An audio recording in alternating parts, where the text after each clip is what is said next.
ওসমান হাদি হত্যাকাণ্ডে বড় অগ্রগতি এসেছে। এই ঘটনায় অভিযুক্ত প্রধান খুনি আরমানকে গ্রেপ্তার করা হয়েছে বলে জানা গেছে। আইনশৃঙ্খলা বাহিনী জানায়, হত্যার পর তিনি ও তার কয়েকজন সহযোগী দেশ ছেড়ে পালিয়ে যায়। তারা সীমান্ত পার হয়ে ভারতের মেঘালয় অঞ্চলে আশ্রয় নিয়েছিল বলে তদন্তে উঠে আসে।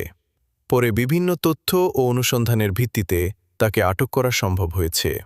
তদন্তকারীরা বলছেন, এই হত্যাকাণ্ডে আরও কয়েকজন জড়িত থাকতে পারে এবং তাদের খুঁজে বের করার চেষ্টা চলছে। এই ঘটনার পর এলাকা জুড়ে ব্যাপক আলোচনার সৃষ্টি হয়েছে এবং অনেকেই আশা করছেন দ্রুত সময়ের মধ্যে এই মামলার পূর্ণ তদন্ত শেষ হবে এবং জড়িত সবাই আইনের আওতায় আসবে।